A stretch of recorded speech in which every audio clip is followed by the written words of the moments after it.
The winter of 1841 came to New Salem, Illinois, with a cruelty that seemed almost biblical in its intensity. The Sangamon River froze solid for the first time in living memory, and the wind that swept across the prairie carried with it a bitterness that penetrated not just clothing and walls, but seemed to seep into the very souls of the townspeople.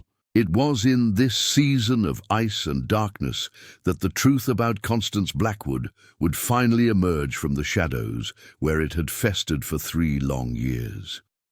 New Salem was a town that prided itself on its righteousness. Every Sunday, the wooden pews of the First Congregational Church would fill with families dressed in their modest best, heads bowed in prayer, voices lifted in hymns that drifted across the frozen fields. At the pulpit stood Reverend Josiah Blackwood, a man whose sermons could move the hardest heart to tears, whose words painted vivid pictures of salvation and damnation. But it was his wife, Constance, who truly commanded the town's devotion. She was a woman of ethereal beauty, with pale skin that seemed to glow in the candlelight, and dark hair she wore in a severe bun that only emphasized the sharp angles of her face. Her eyes, a peculiar shade of grey, had a way of looking through a person rather than at them. When she spoke, which was rarely and always softly, people leaned in to catch her words as if they were pearls of wisdom falling from her lips. She ran the New Salem Home for Foundlings, a brick building at the edge of town where orphaned children were taken in, fed, clothed, and educated in the ways of the Lord. The townspeople considered the orphanage their collective pride. In an era when children without families often ended up in workhouses or worse, New Salem's commitment to caring for its most vulnerable was seen as evidence of the community's moral superiority. Constance Blackwood was the angel who made it all possible. She asked for little from the town beyond basic supplies and the occasional donation. In return, she transformed dirty, frightened waifs into clean, obedient children who could recite scripture and perform domestic tasks with admirable efficiency. But there were whispers. There had always been whispers. The children who emerged from the New Salem Home for Foundlings were unnaturally quiet. They moved through town on their weekly Sunday processions with their eyes downcast, never meeting the gazes of the adults they passed. When spoken to, they responded in monotones, their voices devoid of the natural exuberance of childhood. Some townspeople attributed this to good discipline and proper religious instruction. Others felt an inexplicable unease when those hollow-eyed children passed by. Martha Hendricks was the first to voice her concerns openly. She was a stout woman in her 50s, a midwife who had brought half the children in New Salem into the world. She had tried to visit the orphanage 3 times in the past year, bringing blankets and food, but had been turned away at the door each time by Constance herself. The pastor's wife had been polite but firm. The children were in prayer or in lessons or recovering from illness. It was never a good time. It was a Tuesday afternoon in January when Martha finally spoke to Sheriff William Crawford. The sheriff's office was a small room attached to the general store, heated by a pot-bellied stove that struggled against the winter cold. Crawford was a practical man, a former soldier who had seen action in the conflicts with the indigenous tribes further west. He didn't frighten easily, and he didn't appreciate hysteria. Martha stood before his desk, her hands clasped tightly in front of her. Her voice shook as she spoke, but her words were clear and measured. She told him about the children's silence, about how thin they looked beneath their clean clothes, about the bruises she had glimpsed on the wrist of a young boy during the last Sunday service. She told him about the smell that sometimes drifted from the orphanage on quiet nights, a smell like burning meat that made her stomach turn. Crawford listened without interrupting, his weathered face impassive. When Martha finished, he leaned back in his chair and studied her for a long moment. Finally, he spoke in his gravelly voice, asking her if she had any real evidence of wrongdoing, anything beyond feelings and impressions. Martha's face flushed with frustration and shame. She admitted she did not, but insisted that something was terribly wrong. The sheriff promised to look into the matter, but his tone suggested he considered it a waste of time. Martha left his office feeling dismissed and foolish, but she couldn't shake the images from her mind. Those hollow eyes, those two thin bodies, that sweet and terrible smell on the wind. That same evening, as darkness fell over New Salem, a new child arrived at the orphanage. His name was Thomas Webb, and he was 9 years old. His parents had died of fever 3 weeks earlier, leaving him with no living relatives. He had been staying with a neighbor family, but they had 6 children of their own and could barely feed them all. When Constance Blackwood heard of the boy's situation, she came personally to collect him, arriving at the neighbor's door with a basket of bread and preserves. The neighbor woman, Rebecca Miller, felt relief wash over her when she saw Mrs. Blackwood's serene face. She ushered the pastor's wife inside, calling for Thomas to come down from the loft where he had been sleeping. The boy descended the ladder slowly, his small face etched with grief and confusion. His clothes hung loosely on his frame, and his brown hair fell into his eyes. Constance knelt before Thomas, bringing herself to his eye level. She placed a cool hand on his cheek and spoke in her soft, melodious voice, telling him that he would be safe now, that she would care for him as if he were her own. She told him about the other children at the home, about the warm beds and regular meals, about the lessons and the prayers that would guide him toward righteousness. Thomas looked into her grey eyes and felt a chill run down his spine, though he couldn't have explained why. Rebecca packed Thomas's few belongings into a canvas bag, while Constance waited patiently by the door. As they prepared to leave, Rebecca pulled Thomas into a tight embrace, whispering fiercely into his ear that he should be good, that he should mind Mrs. Blackwood, and that things would get better. She pressed a wooden horse into his hand, a toy his father had carved for him years ago. Thomas clutched it tightly as he followed Constance out into the frozen night. The walk to the orphanage took 15 minutes. Constance said nothing during the journey, and Thomas was too frightened and grieved to attempt conversation. The building loomed before them, 3 stories of dark brick with narrow windows that glowed dimly with candlelight. Constance led him up the front steps and through the heavy wooden door. The interior was spotlessly clean, but oddly barren. The walls were bare except for wooden crosses, and the furniture was minimal and utilitarian. The air smelled of lye soap and something else, something Thomas couldn't identify, but that made his nose wrinkle. Constance took his bag and told him to follow her upstairs to the dormitory. They climbed 2 flights of stairs, their footsteps echoing in the silence. The dormitory was a long room lined with narrow cots. In the dim light, Thomas could see the shapes of other children, perhaps 15 or 20 of them, lying perfectly still beneath thin blankets. Not one of them moved or spoke as he entered. The silence was absolute and unnatural. Constance assigned Thomas a cot near the door and told him to undress for bed. She stood watching as he obeyed, her grey eyes never blinking. When he was down to his underclothes, she handed him a rough nightshirt and waited as he pulled it on. Then she leaned down, her face inches from his, and spoke in a voice that was no longer soft but sharp as broken glass. She told him the rules.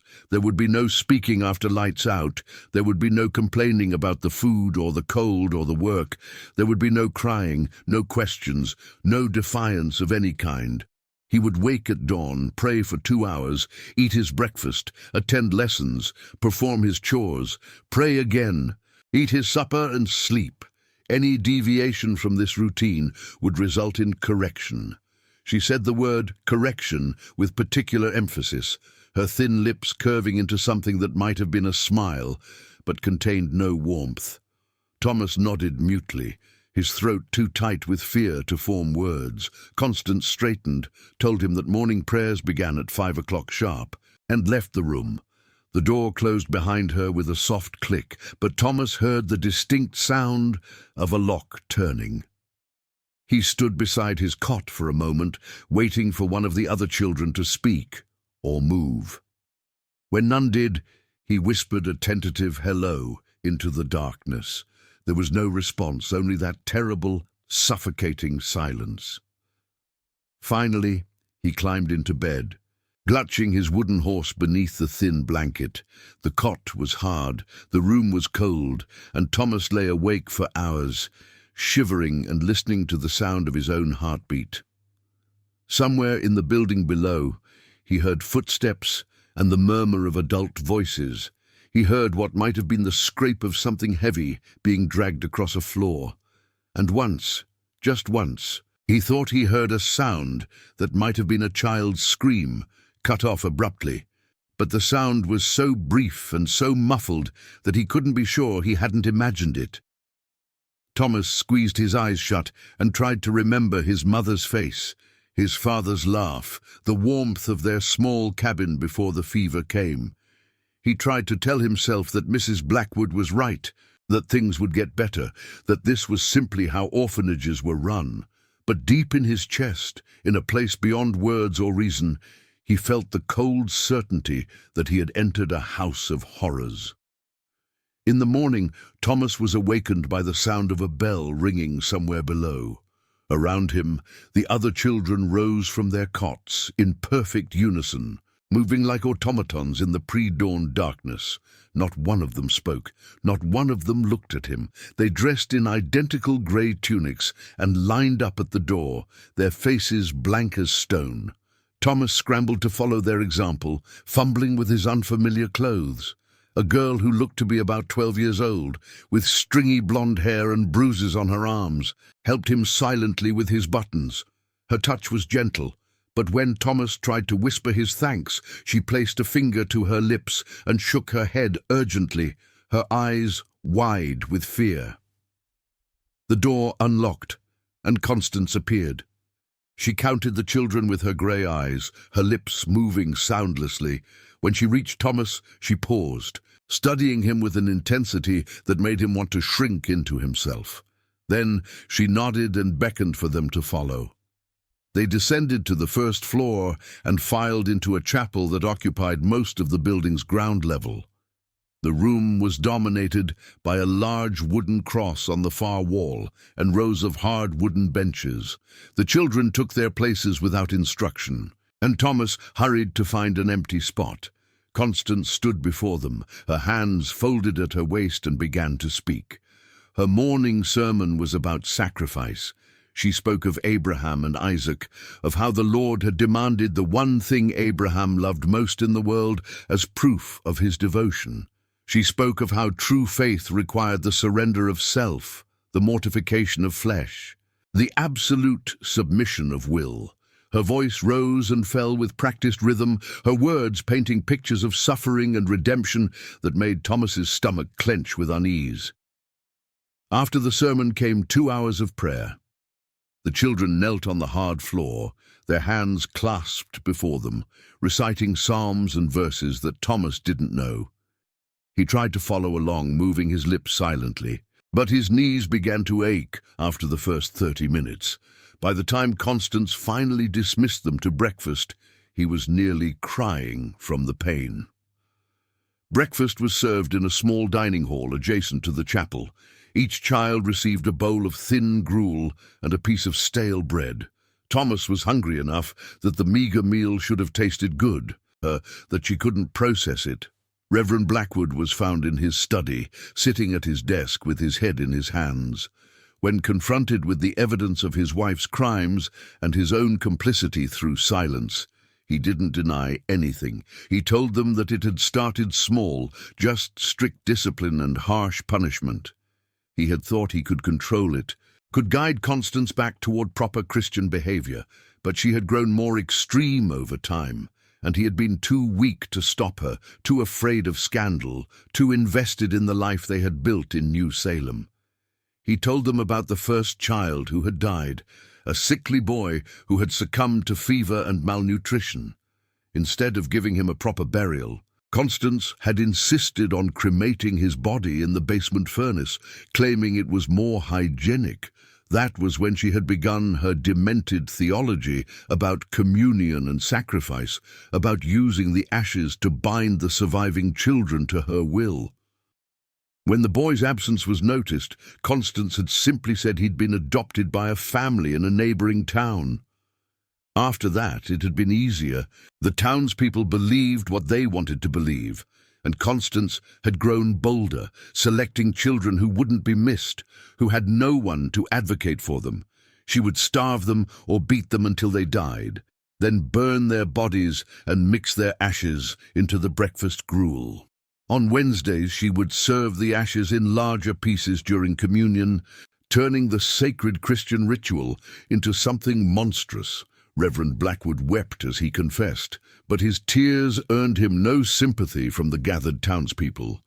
They understood that his silence had made him nearly as guilty as his wife. He had had countless opportunities to stop the horror, but had chosen preservation of his position and reputation over the lives of innocent children. Constance was arrested and taken to the county jail. She went without resistance, but also without remorse, her face serene and her grey eyes distant. As she was led away, she told the gathered crowd that they would all answer to God for interrupting his work, that they would suffer for their interference. Several townspeople spat at her, others shouted curses. Martha Hendricks watched in silence, her face a mask of grief and vindication. In the days that followed, the full extent of Constance's crimes was revealed. Through careful examination of the orphanage's records and interviews with the surviving children, investigators determined that at least 24 children had been murdered over the 3-year period of Constance's management. Their bodies had been burned in the basement furnace, and their ashes had been fed to the surviving children to ensure obedience through the psychological trauma of unknowing cannibalism. The remaining 16 children were taken in by various families in New Salem and the surrounding area. Thomas was placed with Martha Hendricks, who had never married, but who opened her home and heart to the traumatized boy. Sarah went to stay with the Miller family, the same neighbors who had first cared for Thomas. Slowly, with patience and love, the children began to heal, though they would carry the scars of their ordeal for the rest of their lives. The trial of Constance Blackwood became a sensation throughout Illinois and beyond. Newspaper reporters came from as far as Chicago to cover the proceedings. The courtroom was packed every day, with spectators eager to glimpse the woman who had committed such unspeakable acts.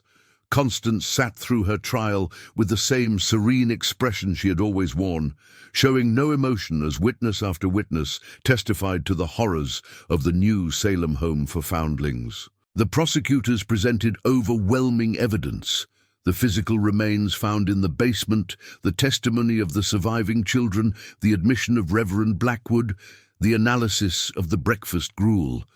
But the defense attempted to argue that Constance was insane, that her religious delusions had made her unable to distinguish right from wrong. Medical experts were called to examine her mental state. Constance refused to cooperate with these examinations. She maintained that she was perfectly sane and that her actions had been divinely inspired. She showed no remorse and no recognition that she had done anything wrong. The jury deliberated for less than 2 hours before returning a verdict of guilty on all counts. The judge sentenced her to death by hanging, the maximum penalty allowed under Illinois law. Constance received the sentence without reaction, her thin lips curved in their cold smile. As she was led from the courtroom, she turned to address the crowd one final time. She told them that they were all guilty, that their ignorance and their willingness to look away from suffering had enabled her work. She told them that they had wanted to believe her lies because the truth was too uncomfortable to face. Her words struck home. In the aftermath of the trial, many in New Salem struggled with their guilt. They had ignored signs of abuse, had accepted implausible explanations, had failed to protect the most vulnerable members of their community. Some left town entirely, unable to live with the knowledge of what had happened under their watch. Others tried to make amends through charity work and advocacy for orphaned children. Reverend Blackwood was not charged with murder, as he had not directly participated in the killings, but he was charged with multiple counts of accessory after the fact and child endangerment. He pled guilty to all charges and was sentenced to 20 years in prison. He served every day of that sentence, and when he was finally released as an old man, he lived the rest of his life in isolation, a pariah marked by his failure to act. Sister Agnes, the teacher, testified against Constance and was granted immunity from prosecution. She admitted that she had suspected something was wrong for months, but had been too afraid of Constance to speak up. After the trial, she left New Salem and never returned, dying a few years later in a boarding house in St. Louis, alone and unmourned. On a cold morning in March of 1842, exactly 1 year after Thomas Webb had first arrived at the New Salem home for foundlings, Constance Blackwood was hanged in the courtyard of the county courthouse. A large crowd gathered to witness the execution. Constance walked to the gallows calmly, declining the offer of a hood to cover her face. As the noose was placed around her neck, she looked out at the crowd with her grey eyes and spoke her final words. She said that God would judge them all, that the righteousness of her work would be revealed in time, and that they were fools to think that killing her would end what she had started. Then the trapdoor opened and she fell, her neck breaking instantly. Her body swung gently in the morning breeze, and the crowd dispersed in silence, some satisfied that justice had been done, others deeply troubled by her final proclamation. The New Salem home for foundlings was torn down by order of the town council. The bricks were scattered, the furnace was destroyed, and the land was salted to ensure that nothing would grow there. A small memorial was erected on the site, bearing the names of the 24 children who had been murdered. Every year on the anniversary of the discovery of the crimes, the surviving victims and their families would gather at that memorial to honor the dead. Thomas Webb lived with Martha Hendricks until he was old enough to strike out on his own.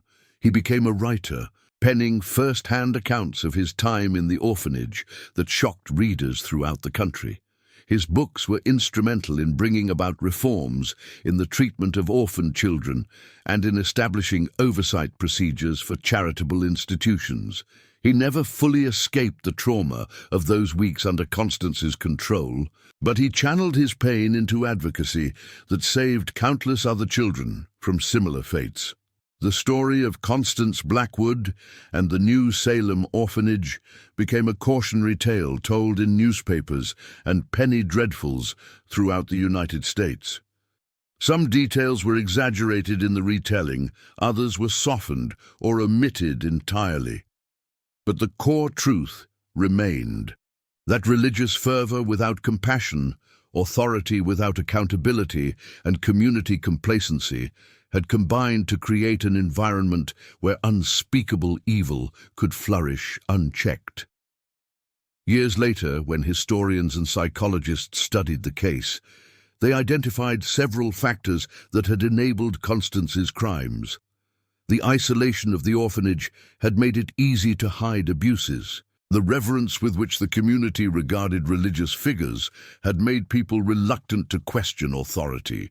The social stigma attached to interfering in others' affairs had discouraged intervention even when warning signs were present. And perhaps most significantly, the children's status as orphans with no families to advocate for them had made them invisible and vulnerable. Thomas Webb's memoir, published in 1855 and titled Ashes of Innocence, became a bestseller. In it he wrote, "We were children fed ashes and told it was communion. We were starved and told our suffering was holy. But the truth emerged from darkness.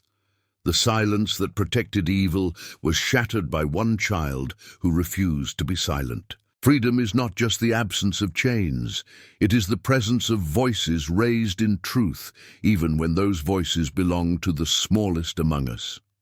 His words, fueled the movement for children's rights.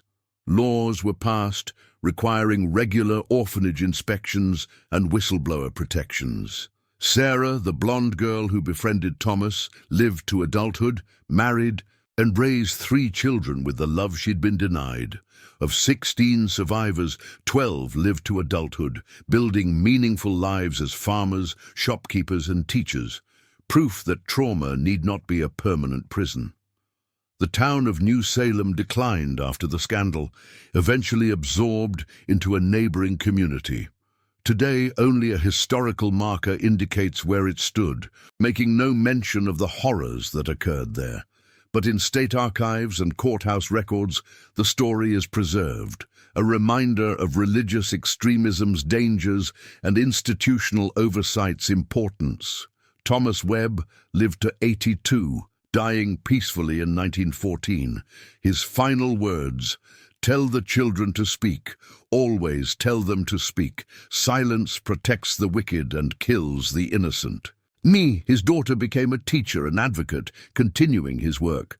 Through her and other survivors' descendants, the story endures, not as entertainment, but as a stark reminder of humanity's capacity for evil when hidden behind respectability and religion. The tale of the pastor's wife who fed orphans' ashes is ultimately about freedom, to speak truth, to resist tyranny, to fight back when resistance seems impossible. Thomas Webb, a 9-year-old with nothing but a wooden horse and defiant spirit, shattered the silence, protecting horror. He saved his own life, 15 others, and prevented countless future atrocities. That makes his story worth remembering, not Constance's gruesome crimes, though those must be acknowledged, but rather one small voice raised against injustice, one child's refusal to accept that suffering was holy. In Illinois' coldest winter, in the darkest place, a light refused to be extinguished. That light still burns in every person who speaks against abuse, every system protecting the vulnerable, every law holding power accountable. The ashes of New Salem's murdered children scattered long ago, but their memory lives as a call to vigilance, compassion, and the eternal struggle for human dignity. This is New Salem's story, ashes and communion, madness and perverted faith, evil unchecked, then exposed. But most of all, it's the story of a boy who refused silence and changed history. May we find such courage when called to speak truth to power. May we remember that freedom begins with a voice against injustice, however small. And may we never forget New Salem's 24 children whose names are carved on a memorial stone on salted ground where nothing grows. Their brief lives a permanent testament to silence's cost and complicity's price. The pastor's wife fed orphans' ashes for communion, and for 3 years a town looked away. But truth could not be silenced. Evil could not hide. One child's voice became a chorus demanding justice, bringing it from darkness into light. That is the blasphemy that burned Illinois in 1841. Not just Christian rituals' desecration, but a community valuing comfort over truth, reputation over justice, silence over suffering children's cries. That was New Salem's true sin, one that must never be repeated. Remember the ashes, remember the voices, remember that freedom and justice must be fought for daily by people willing to stand and speak, even when difficult, dangerous, costly. This lesson, written in blood and bone and ash in an Illinois basement over a century ago, Thomas Webb spent his life teaching. We must carry it forward, lest we forget that monsters don't always announce themselves with fangs and horns. Sometimes they wear righteousness's face, speak in soft voices, quote scripture, hide behind respectability. But they can be stopped. They must be stopped. They will be stopped, as long as we listen to the smallest voices, question authority when something feels wrong, and value truth over comfort every single time.